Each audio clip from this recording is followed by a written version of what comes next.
This is Dr. Clarence R. Pearson, and I have with me tonight one of our brightest and great minds of the Republic of Liberia, Reverend Johnson, Thomas L. Johnson, an author and a great educator. Welcome to the show. Thank you very much, Doc. Well, this is the melting pot. This is where we discuss things like Liberia. Liberia is for all of us, and Liberia is the country that we cannot just forget about. Whatever's happening in Liberia is of concern to us as Liberians. So it's good to have you on the show tonight, and then we can discuss what is important to our country and going forward. What do you have to say to our people tonight? Just an opening. Firstly, absolutely, Doc. I'd like to first express my gratitude to you who made this platform a reality. I do cherish the privilege of being here as one of your guests this evening. Eventually, I'm hoping to become one of your panelists. Uh, the issue at hand today is very significant to the development of Liberia, especially given the fact that we are in a reconstruction period. So it's a delight to be able to address this issue that is the most trending issue today in Liberia. Thank you. I just want to remind our listeners you are listening to the Melting Pot. This is your own Liberian television program, and we come and discuss matters pertaining to Liberia. Tonight, I have with me the Reverend Thomas Johnson, who is going to be joining me for us to discuss the mass failure in our Liberian schools in the WAEC and the WASSCE exam. We want to examine a couple of things pertaining to the situation in Liberia, pertaining to WAEC. Some of the things we will be talking about. I'm about just going to put it on the screen there right now. Like, we want to know what contributed to that mass failure. Some of the things we want to look at. Like, why is this troubling for Liberia? And we want to answer that question. Another question we want to ask is, like, when it comes to that mass failure, what is responsible for that mass failure of our students in the WAEC and the WASSCE? And we want to know why is that? Why are they failing? And what's contributing towards their failure? That's something we need to know. And what have seriously contributed to that? And what can we do about it? And there's no other more astute in the educational field to help us answer this question than our own educator, Reverend Johnson. But Reverend Johnson, before we go into this conversation, I'm going to play you something that will remind you of back in the day. We say back in the day in Liberia, right? When we used to go to in Liberia back in the day. And then tell me what's your impression about what I'm about to play you. Just give me a second. I'm gonna put it up on. I'm gonna roll that right now. Essa só tinha o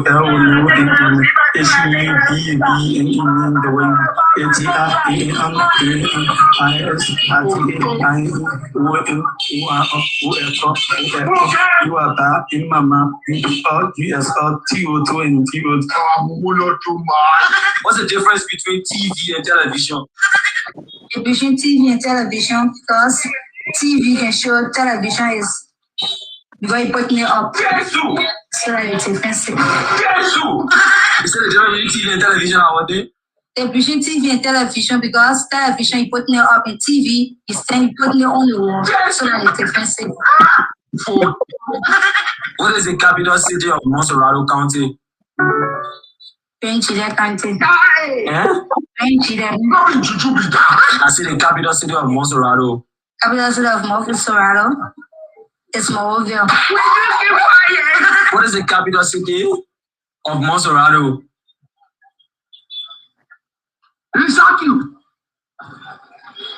One eternity later.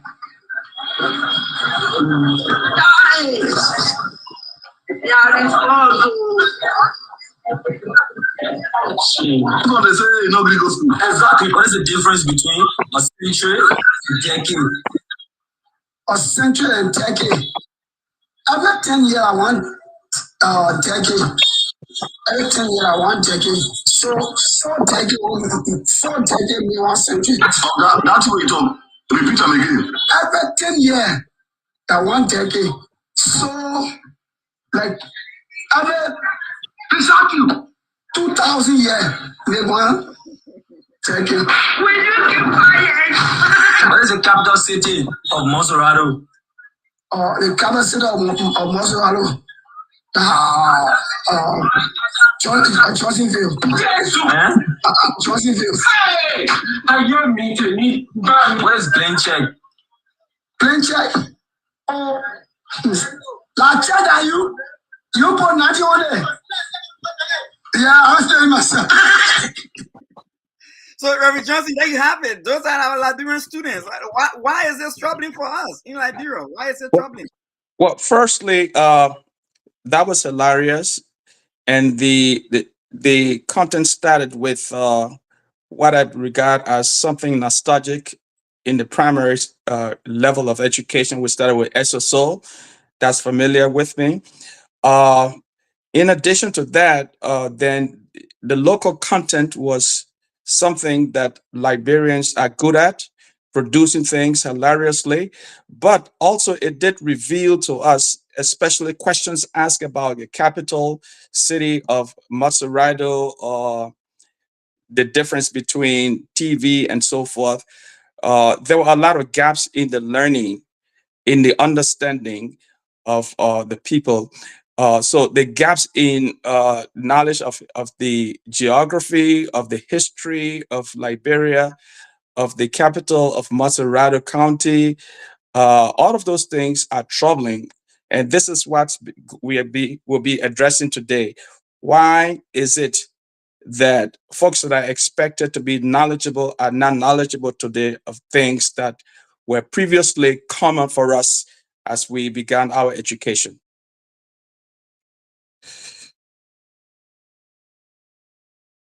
So again, the head of WAEC, the head of the office in WAEC, at WAEC in Monrovia, Liberia, and WASSCE, did give a press conference. Let's hear a couple of things he had to say.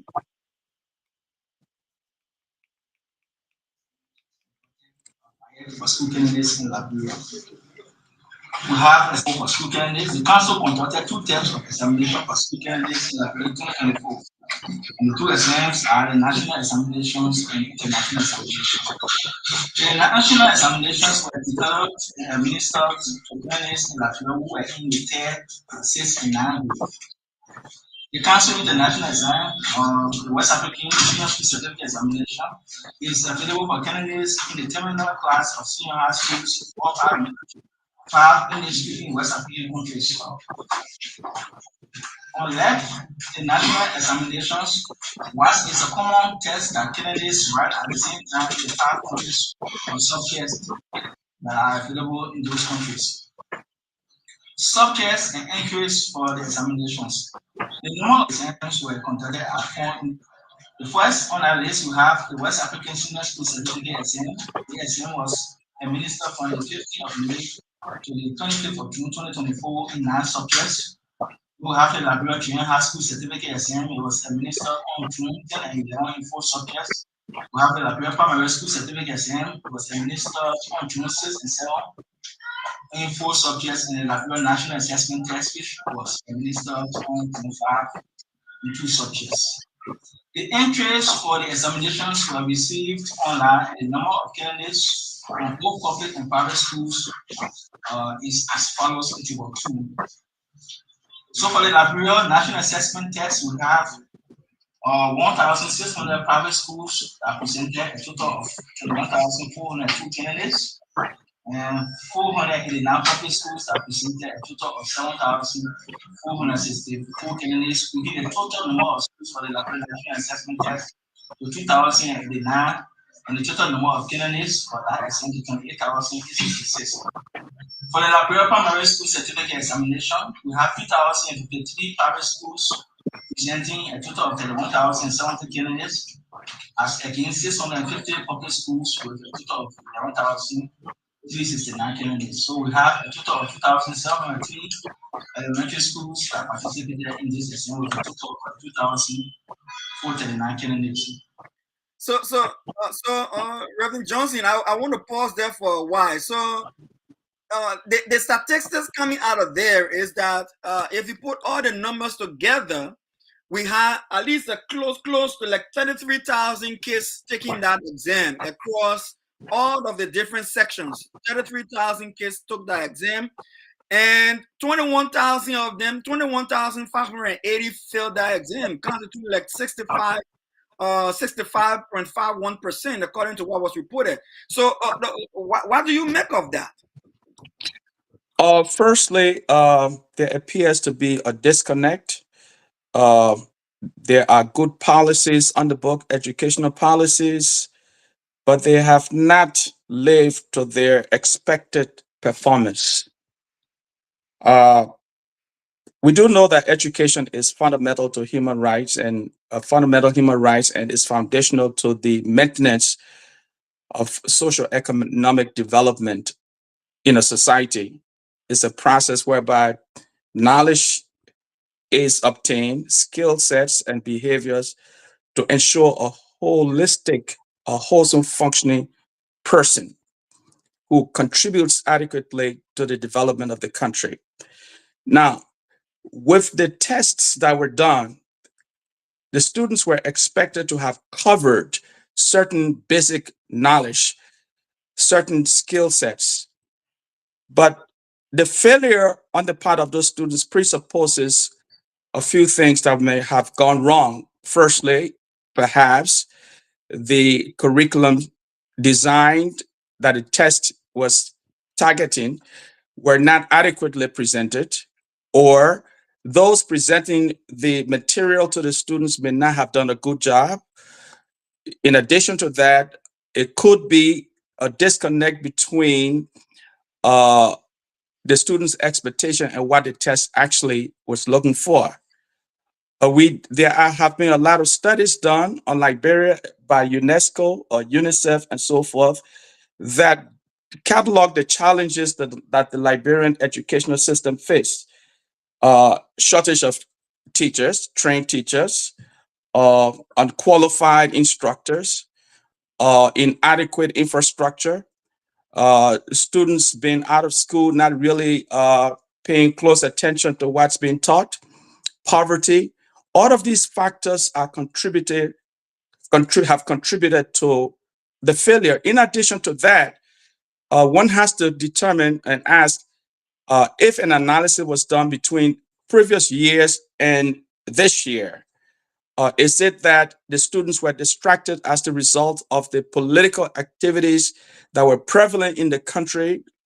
We noted that most students just were not paying attention. They were involved in political activities. Some in other areas, students did not go to school because of poverty. They would rather go and try to find a living through little trades they're involved in. All of these factors are combined to really result into a failure. So it's not one reason for the failure, but we have to really check on all of those facts. We have to also look at the stakeholders in the life of the educational process. Are the parents involved? Is the government adequately involved in the educational process? What are the institutions themselves doing? What are they paying attention? What is the key focus? All of these impact learning and the outcomes of learning. It is because we do need an informed population to foster development and transformation. But with such a mass failure, it's indeed troubling, and all the stakeholders should be concerned and do something radical about that.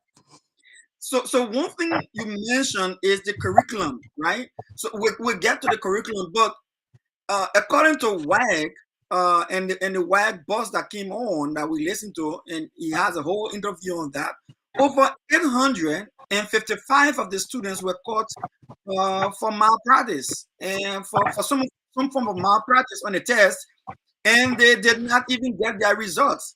And one of the things they blame on their malpractice was the use of cell phone. I mean, why would the kids even have phones in the testing hall? Well, malpractice is endemic of that culture. It falls in the category of corruption. Corruption is at every level of the society, also in the academia. People get away with whatever they can do to achieve their objective. So that should be checked. What stringent measures taken to avoid cell phones from entering into the examination halls? If not, why was the system or the monitoring system lax? But it's Yeah, part of the Liberian society where corruption is endemic. Folks right. do what they can to get what they want. That's the thing, because what's running through my mind is that, like, why will there be a cell phones in the hall to begin with? And when we took WAEC exam back in the day, I took the same WAEC exam and I made a pass on my first attempt. And one of the things that they were afraid of were those they call the proctors. When you went to the examination hall and you had the proctors there, they made sure they search you, and before you get in the hall. And when you got in the hall, the only thing you enter with was your pen and your calculator. I don't know if you remember back in the day, you enter with your pen and your calculator. And, but I don't know. Absolutely. Yeah, why Absolutely. allow 800 cell phones that around that number? That's not a small number. So the proctors were laxed in the monitoring of the exam. They should have been stringent. There should have been thorough search done prior to entering the room, but they did not do that. So they are to be blamed as well. Right. And then we heard that You never enter an yeah, go ahead. you never enter an examination hall with accessories. As you Right. said, only your pen or your pencil and nothing else. Right. So now we have this mass failure. One of the reasons why some people think it's troubling, and I'm going to try. I'm not sure if it's going to black that video, but instead of playing the video on here, because I don't want them to black us for some copyright reason. But I think, let me see if I can find. I'm going to find a video that this thing did not just start today. Like, there's a video that is online that in 2016 we had like 42,000 kids going to take the WAEC, the same WAEC as in only one pass. Only one pass. Let me see if I can find that video. But while I find that video, like they're saying those who have cell phones, their results were withheld. Why will you withhold their results rather than just disqualify them? In my time, when you were caught cheating on the exam, you just got disqualified. They didn't just say withhold your results. Why do you think they're doing that? Well, because the fact that the examiners themselves could be held liable for not instituting stringent measures to ensure that there are no flaws, there are no cheating on the exam. So they have to adopt measures that would really be fair. One of the things they could do, they could re-administer the examination Right. to the students. Instead of withholding the results, the exam could be re-administered with different questions being placed on the exam, and then putting into place all the necessary measure to ensure that no cheating goes on, no one introduces in the hall any computer or cell phone whatsoever. So you think that they're probably still investigating? That's why they're withholding the results rather than just disqualifying those 800 plus students that they felt carry on some malpractice? To my mind, it could be that they are doing an in-depth investigation, going beyond the students that were caught with the cell phones. Perhaps there might have been some enablers as well, given the numbers that are involved. Someone could have just enabled them to enter with those devices without saying a word. Right. So the investigation goes beyond the students to the the administrators of the exams. So if you're just joining us, we are discussing the mass failure of Liberian students in the WAEC exam and the WASSCE exam. Those are West African academic program for Liberian school students or for African students in like elementary, junior high, and senior high program. In the United States, you call them middle school and senior high schools students. And we found out that this sub-regional test that our young people take to qualify them to proceed to college after they graduate high school, there was mass failure. Out of 33,000 kids, about, let me see the numbers again. Like we said, wow, 21,000 of them failed. 21,000. Failed. Yeah, that's sad. And that's about 65% of them. But like I said, this problem goes back way back. Let me play this stuff that looks back on what happened in the past. That I think is as far back as 2016, right? 2016. Let me play this. And let's hear it. Homes.com is a new elevated home shopping experience. Beautiful.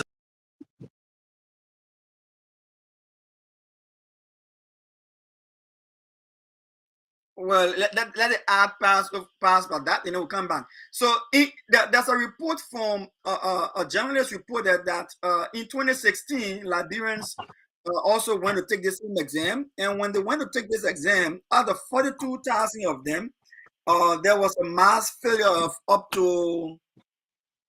Only one student in Liberia out of 42,000 who sat the annual West African Regional Examinations has passed the Division 1 level exams for entry to university. Similar merit were held in Ghana, Nigeria, Sierra Leone, Liberia, and Gambia, all English-speaking countries, to exams administered failing massively in 3 recent... Let me see if I can take that from the top because it was interrupted. Let me see if I can take that from the top.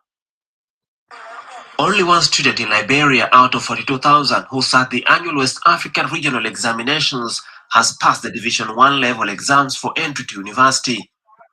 Similar merits were held in Ghana, Nigeria, Sierra Leone, Liberia, and Gambia, all English-speaking countries, to test students' knowledge. Analysts believe that civil war, poverty, and unemployment have contributed to the massive exam failure in the West African country. Lack of basic education facilities, like for instance classrooms, books, and teaching staff, have further worsened the situation. The population fear that admission to the state-run University of Liberia has exposed weak education system, with high school graduates eager to enroll at the university failing massively in 3 recent exams administered by the university. In August 2013, all 25,000 students that sat an entrance and placement examination for admission into university failed, sending shockwaves both locally and internationally on such poor performance. This has sent a much-needed wake-up call to Liberia's population and the government to invest in education. So the question here is that this is not the first time. This is not the first time. Let's go way back. From my own research, way back as 2005, we've had this problem. This has made international news and all, and it seemed like the contributing factors have always been known. Reverend? Absolutely. If you will recall, prior to the war, the Assistant Secretary of State for African Affairs in the United States indicated to Liberians in the diaspora that if this war is fought, you will throw the country back over 50 years. That war destroyed the infrastructure of Liberia. The educational system was decimated.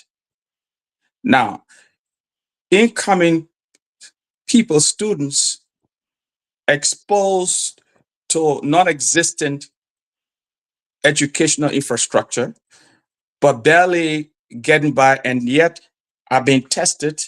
Of course, the output presupposes that there's an absence of well-structured, well-defined, qualified, and efficient and effective educational system.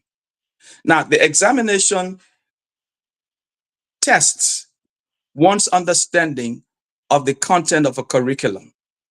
Now, if the students were not taught by qualified teachers, if the students were not taught in ideal places where, in the absence of laboratories, in science classrooms, libraries in schools, and so forth, untrained teachers, unsupervised educational system, then the output would be very low. So mass failure is a product of a broken system.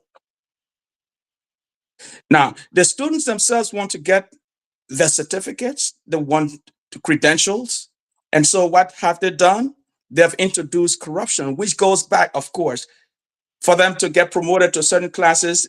It was endemic in some schools where students would bribe teachers, would be absent from school, would not even discipline to study, but expected to pass at the end of the semester by bribing teachers.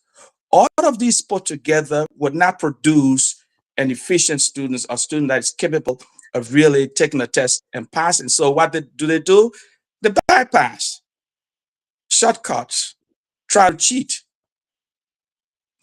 So I think next we'll discuss solutions. Yeah. So okay.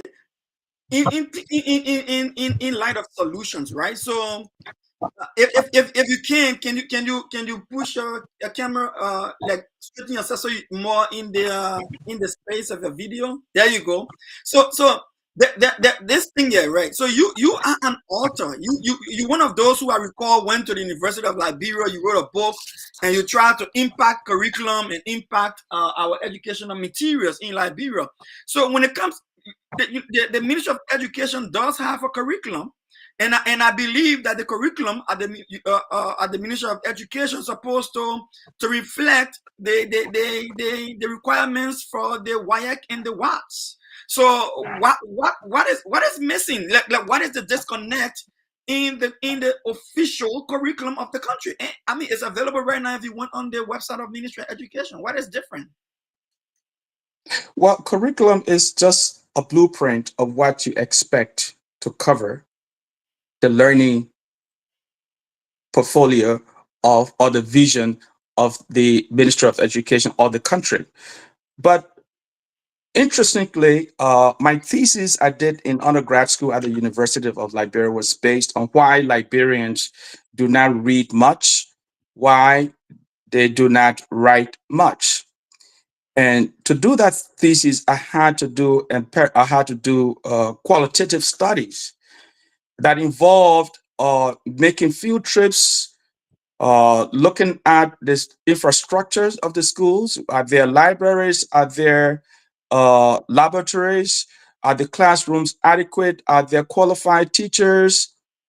All of that, the results were, the statistics I got, in most of the schools that claim to have been high schools, there were the absence of labs. How could you do science without having a lab? How could you do biology in the absence of laboratories?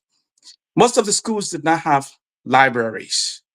Folks that have rooms that consider libraries a few books, not containing the prescribed books and so forth. In addition to that, there was a gross absence of qualified teachers. In addition to that, the textbooks prescribed to be taught did not conform to the reality of the students that were taught. And therefore, a student that is taught to read the classic, for instance, read literature that is foreign to their reality, after school, that student would not naturally pick up a book to read. All right, he just reads to pass a test. So naturally, they will not become readers. Less than enough writing, because writing is difficult. Then there was a lot of lack of things that are needed to foster effective education. I don't know whether that my thesis is still available, but there were a lot of comparative studies done. besides the Liberian situation, inner city schools, for instance, in the United States, face similar problems. Poverty is one of the factors as well. Poor students will not be able to buy a book, prescribed text. That students might rely on the handout that the teacher gave. So you end up going to school without really covering the what's contained in the textbook. Only you are taught what the teacher knows. If a teacher does not know much, hey, you are at a disadvantage. Now, all of these factors are contributed. Now, the war have complicated that. When I went back to the University of Liberia, I went to an institution that was 2019 with no lights in the classroom, no seats, the library was totally destroyed, and so forth. Now, being an author, what motivated me to become an author was the fact that at the university level, doing English literature, it was found that there weren't many Liberian writers whose books could be used to become part of the curriculum in African literature. And so the question to us was, what are you going to do about it? Now, you're reading African literature that is structured on themes, right? Africa prior to the coming of the Europeans, negritude. Now, the Europeans have come, clash of culture, all right? Colonialism has been overthrown, even though we do have neo-colonialism, but Africans have taken over. Now, there's a clash of culture. There is corruption in the system, protest literature, all of these themes. A student of literature is expected to understand when they are doing literature that the body of work they are expected to cover is structured according to themes. Now, with the Liberians, we didn't have that. Baiti Mo's book was not adequate, or it did not meet the standard to be used at the university level. So for students majoring English, they were challenged. And therefore, in addition to the United States Embassy helping Liberians that wanted to write, and the British Embassy, they had workshops. And so with this enabled Liberians to start writing. So I wrote the first book, The Wounds of War, that I took back to the university and lobbied the academic vice president for academic affairs to be included as on the curriculum for African literature. So the challenges are great. That's just one aspect of it. You talk about the history as well. You talk about the classics, the sciences, and so forth. So the challenge is great, but there's an opportunity for us So, to meet the challenge. so let's fast forward. This is 20 2024. This is Okay. 2024. The world is open. And the global economy now is narrow. It's not like before.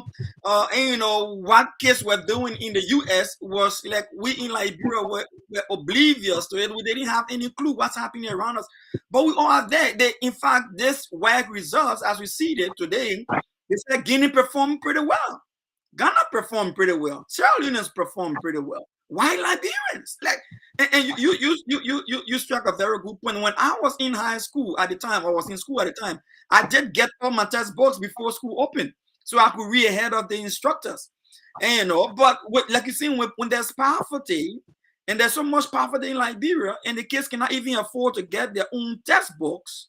They learn at the mercy of the pamphlet of the instructors. The little small 10 page or 20 page the teacher Right. prepare and sell for maybe $100 or $200 for the students. And then some students limit themselves only to those pamphlets.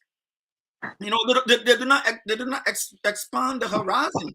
They do not go beyond what the teacher writes on the blackboard. And how can we improve that? Absolutely. That's a disservice to the students. I mean, and I pity those students that rely on such to gain their education. I mean, I came from a culture where I started reading from The primary level, first, second, third grade, had all my books. And so I developed a culture of reading. That was the Firestone School. But then, upon further examination, the content of the textbooks, of course, were foreign to us, but we did develop the habit of reading. But you said and you're correct, we are in the 21st century where that's the information age. But notwithstanding, being in the 21st century, there are different societies. We are from an underdeveloped country that have gone from communalism, feudal. We didn't even go through feudalism, but we jumped into capitalism, which we did not understand. Right? Even if we migrate to the urbanized centers of the world, we live in pockets. Immigrants live amongst immigrants. They're not allowed to in certain centers. And so the technology, the processes in place, the systems in place, they may not have access. It's like a person coming and going to work in a factory. Now you go to work in the factory, you come from an immigrant population or community. Before you arrive, the chemistry is done. The products are already developed, but you do not participate in the chemical processes involved in developing the process, but you are just at the periphery, labeling material, packaging material, and so forth. All right. So we lack the technological know-how, the science. We don't have it, as evidenced by the fact that in our schools there are no laboratories, so we don't see things, all right, from that perspective. And so, for example, is things that are common, that are not the knowledge of bacteria we have here. All right. In Africa, you think it's superstitious thing, like someone developed tuberculosis, for instance, because the bacteria goes through the air. But in Liberia, they say the person was witched. Right. So there is a gap in the knowledge. Even though the world is open, but we are in that culture where knowledge is lacking because our schools do not develop the students in a way for them to become knowledgeable. So I want you to see something. As part of this conversation, you mentioned, you alluded to it. I want you to see something, and I want our viewers to see something. You are viewing what we refer to as the melting pot. In this melting pot, we discuss issues pertaining to Liberia. No knowledge is not important. Everything is important, and it is our role to understand what's going on in our home country, Liberia. So let's see this video, and then tell me what you think.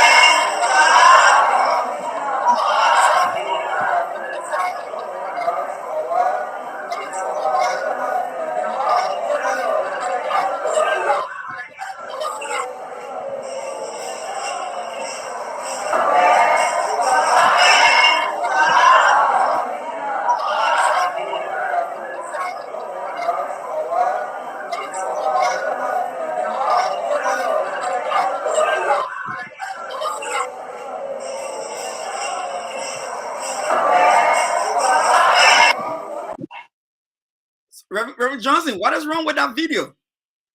It wasn't clear. It wasn't clear. It blurred. It looked blurred to me. If you could explain it a little. Let's try that again. Let's try that again. Let's give that a try again. But I want you to observe the environment. Let's try that again.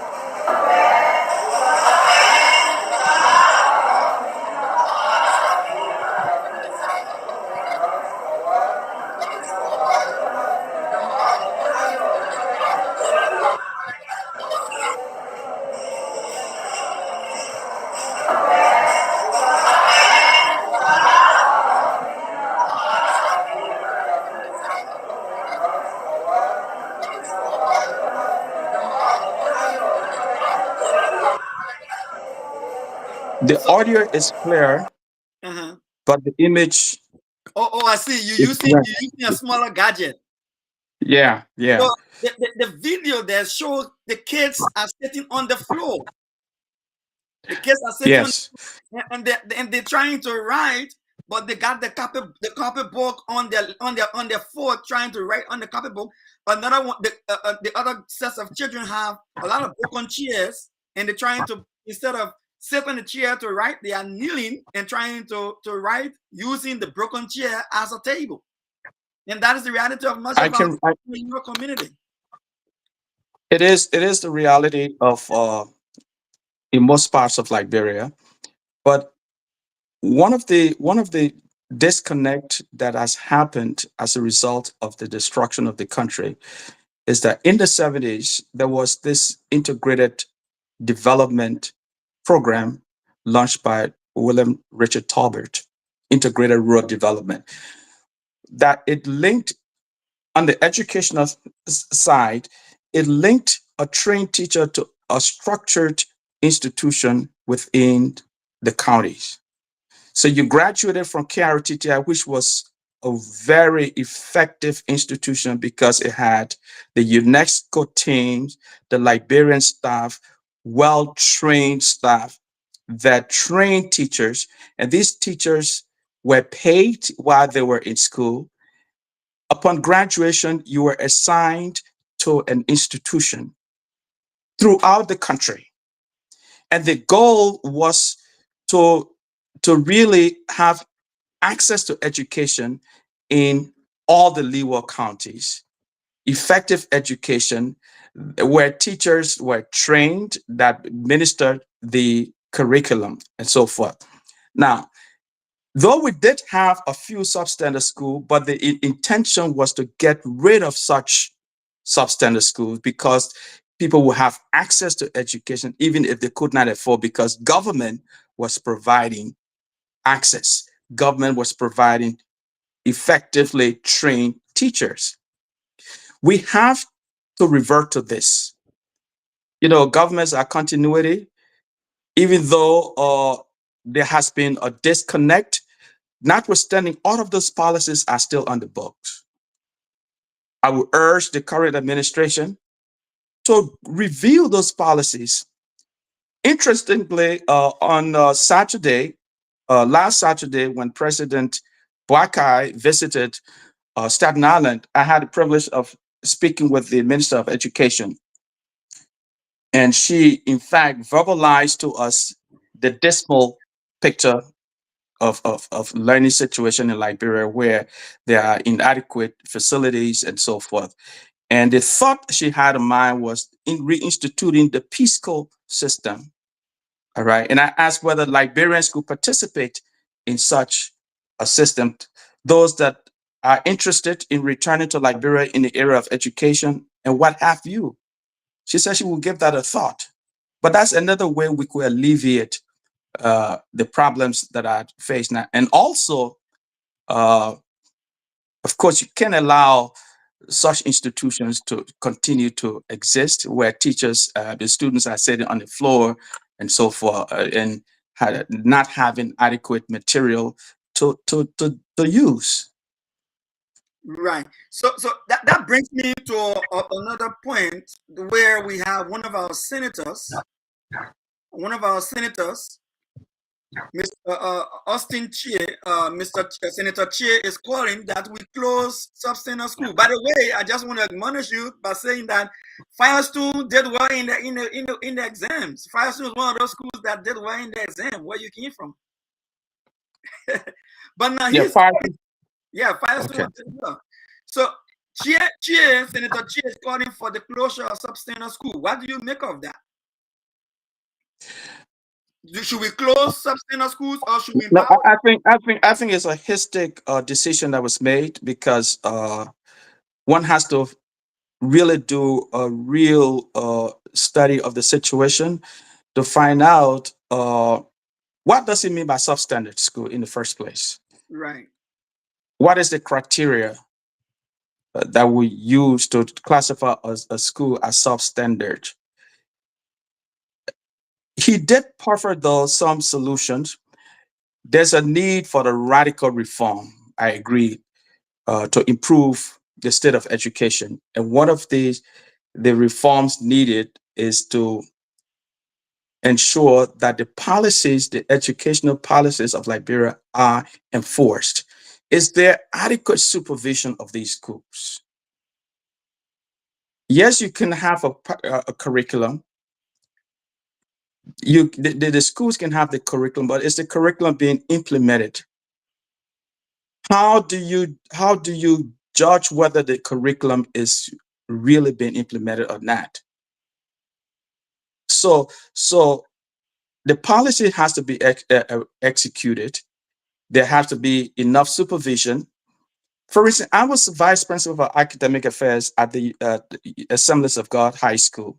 My role was to ensure that the teachers made their lesson plans and submitted those lesson plans to me.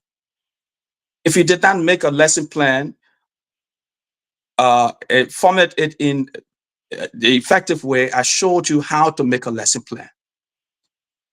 And then also the next thing we did was to ensure that the plan you've made, upon entering the classroom, are you going by this plan? How do you evaluate what you have taught? If, for instance, you taught a course and 50% of the students failed, is it the student's fault? The way you presented the material, did you present the materials in a way for them to be understood? Or you did not prepare adequately? And so the result you got. You know, in my learning journey, I encountered a few teachers that impressed me a lot. One was my math teacher in college. I had a phobia of math, so I had a tendency of sitting in the back of the class. So this day, the instructor, Raul, he introduced a different subject, and I asked question on the previous subject that he had taught the previous day, and he was mad. And he tried to pressure me to go and start solving problems on the chalkboard. And I said, I cannot learn under pressure. He got angry the more. He said, after this class, come to my office. I want to have a discussion with you. So after class, I went in the professor's office and he said, listen to me. I am here. I was employed at this institution because of you students. If I am teaching a particular subject matter and you don't understand, I expect you to ask questions. Then he told me about his brother in India who did not pay much attention to math and thought he couldn't understand math, but this brother ended up becoming an engineer. So he told me, whenever I'm teaching, don't sit in the back, come in the front. Sit in the front and follow every step. The next thing you do every homework I give you. And when you return to school, the next day, come to my office and we will go through. This was a guy that was dedicated to making sure that the students understood what he was teaching so that the outcome from the students would be positive. I started doing that and I found math was not that difficult. Algebra wasn't difficult. Trigonometry wasn't difficult. I ended up getting B++ and A's in his class because of his devotion, of his dedication, and he took the time to really speak to me. So if we had teachers that were concerned about the students, teachers that are dedicated to the work, and if we had the infrastructure, the outcomes would be better. Those students will learn, and if they went to the exam, they would do better. But Reverend Thomas, one of our viewers, Pastor Chessin, one of my pastors at my church in Liberia, he's asking us. He raised a couple of points there. He said no adequate supervision, like you see. So he's supporting you, and he also says low pay for teachers. Does low pay for teachers also factor into this conversation? Absolutely. If you have teachers that are not paid, they will not be dedicated to the work. They might not even spend the required time they need to really teach the courses. And they will want to look for another work. So you just go in the class, you carelessly go over the lesson. You may not absorb everything. You may not even plan because the pay isn't adequate. So it demoralizes the teachers, and they will not be dedicated to the work. What's about this statement? You mentioned earlier. So Representative Chie, Senator Augustine Chie is saying that we should close substandard schools down, but then that we have to close a lot of schools and universities. But she's saying, and these senators and representatives, these are people who cut the check for what goes to support schools. And so she's saying, yes, corruption is one of the main things that contributed to the mass failure in the national exam. Do you agree with her? I do. In fact, the senator is in a seat where they discuss budgetary issues. The concern for the educational output in the country should not be a reactionary concern, but it should be proactive. I think more funding should be allocated for schools, the public schools especially, and that should come from the legislators, right? But instead of doing that, what we've observed, I mean, I think you did discuss the budget some times ago, is that the amount of money spent on the salaries of the senators and the representatives is more than what's allocated for the provision of education in the country. But if I can just buttress that, I think even what they use to pay for their gasoline for their vehicles, and what they use to pay for the gasoline for their homes, and what they use to pay for their different what they call just office supplies is more than what they spend on education. And that's pathetic, and that should ignite anger within us, within all of the. Of course, they are part of the stakeholders. As stakeholders, they're not meeting their responsibilities as senators and representatives. They need to devote adequate budgeting to schools. The need for incentives, providing incentives and professional development cannot be overemphasized. We need to improve our teachers' morals. We need to improve their salaries. We need to improve our schools. So first, before you talk about closing them, you must invest in the institutions in a tangible way. Revisit the policies that Dr. Talbot had in place, and beef up the schools that were set up. So, for instance, in Kakata, or let's say River G, we have Lanko Lippe. You know, equip that school, send teachers. I mean, talking about Kakata, when I visited Liberia, I went to KRTTI, where I was trained, and I almost cried. The RTTIs, rural training institutions, were the places where teachers were trained. You have the Kakata Rural Teacher Training Institute. You have the Zaza Teacher Training Institute. One is in Webo and some other places. But this school had no facilities, no lights, no equipment, nothing. That was 2019. I don't know what it's like now today, but government has to do something radical if government is really interested in the development of the people of the country. Education is the avenue through which we can develop as a country. But if you neglect education, what kind of development would you have? So we learned that even the recast budget that was just signed into law, education was one of those items that they cut down. And that's sad. And then we complaining that the children are not performing, but we're not contributing. I'm going to put a picture on the screen, and then I want you to look at the picture. I hope you can see it through your small gadget you got there. But I want you to look at this picture and then give me your closing word. This was in May when the children were taking the exam, and someone sent me this image of kids that were taking their national exam. They seem WAEC and WASSCE exam, and this is all the way down there in one of our rural communities, and they were taking the WAEC exam in darkness, on the cover of darkness. What do you make of that? Well, it saddens me that those conditions exist in the 21st century. Where do our priorities lie?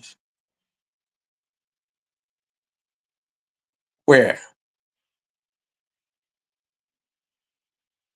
But the reality is that we take the nation as though it's a farm, Right. because those that are in position of power, their relatives, children, do not live in those places. They send their children abroad to acquire education. So if all my kids are abroad acquiring education, hey, I care less about those that are at the local level. As long as I'm getting my pay, I'm making my own salary. I determine what I get. All right. No one questions me. All right. So I said, excuse my French, to hell with the rest of the people.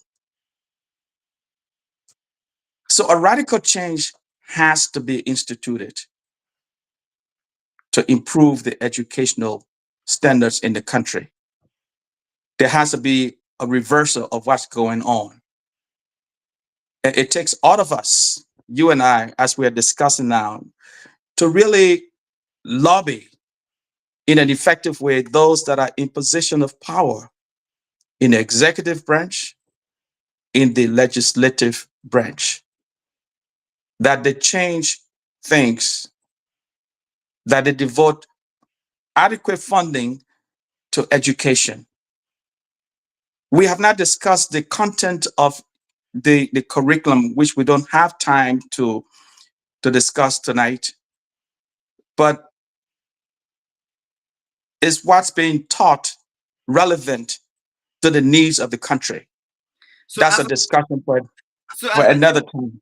Yeah, thank you, Reverend. So as an educator, when you look at the results of the mass failure, what will you do about these students? Will you allow them to retake their exam, or will you just consider them a failure? Whose fault is it? These kids were taking this very exam we're talking about in May, and this was their condition. They were taking it in the night, and there's no electricity in the dark.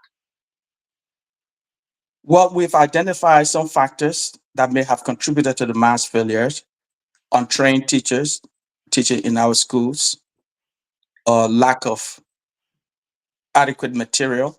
But if you were the principal, will you protest to the results for these kids? If I were the principal, I would subject myself to reform, because I may be a contributory factors to the failure. You have a principal who's not exerting enough supervision on the teachers. That principal is culpable. Would you have allowed WAEC to administer the exam to your kids in the dark like this if you're the principal? I would advocate not for such a thing to happen. Absolutely not. But again, folks, it's categorical imperative. And this means because I'm living in this particular environment, there are certain conditions that are acceptable. Okay, but those that are not living in that environment would not accept such conditions. All right. And it is something that is difficult. So for instance, you fly from here, you go to Liberia, you see the chaos. You say, well, this is ridiculous. But after a week, you start getting used to such a chaos, and it becomes a part of you. Right. It becomes a part of the normal. The normal. So what I'm suggesting is that I would advocate that the students retake the exams, because the condition under which the exams were administered was not ideal condition. All right. And because You cannot take an exam in darkness. Right. Taking an exam in darkness may not allow you to even see what you're doing. So it's not the student's fault, it's the system fault. So provide ideal conditions, give the students another time to take that exam and see how well they will perform or not. All right, so that's all the time we have for tonight. And I want to thank you, Reverend Johnson, for coming on tonight. And I think it was a very good conversation that we had tonight. And I look forward, like you said, to you being a more regular feature on here, and where you can even guide the content to education and the advancement of education in our country. I guess one of our viewers said on there that hearing that we are both authors, he said he would appreciate if we can even look at his book before he publish it.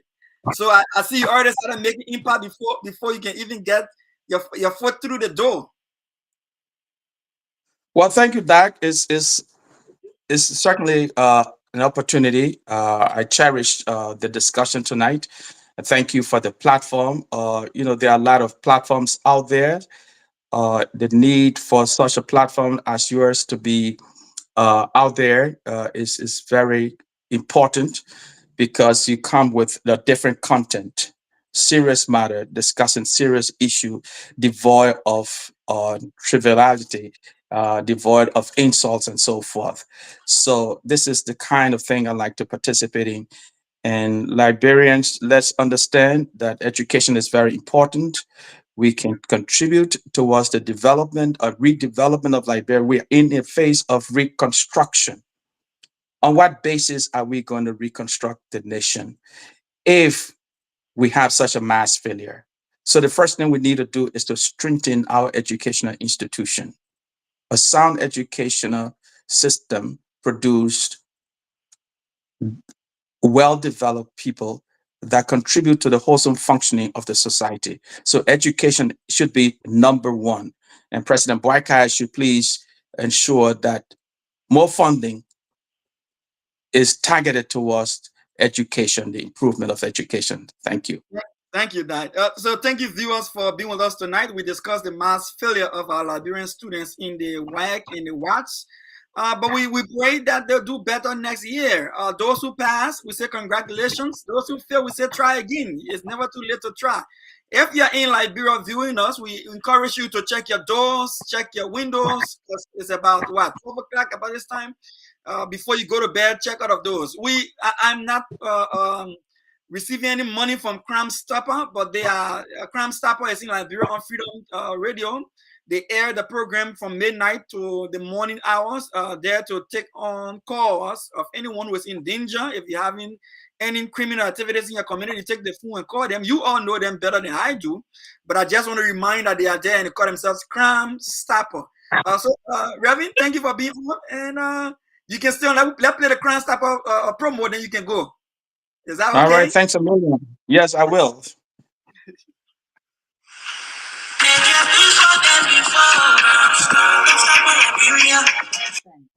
Connected to Rev. Dr. C.R. Pearson, SR2. All right, let's try that again. The Crime Stoppers, like I said, they are in Liberia, and one of the things they do is that they make sure that if you're having any issues with crime in your neighborhood, just give them a call, and they will call the LMP for you.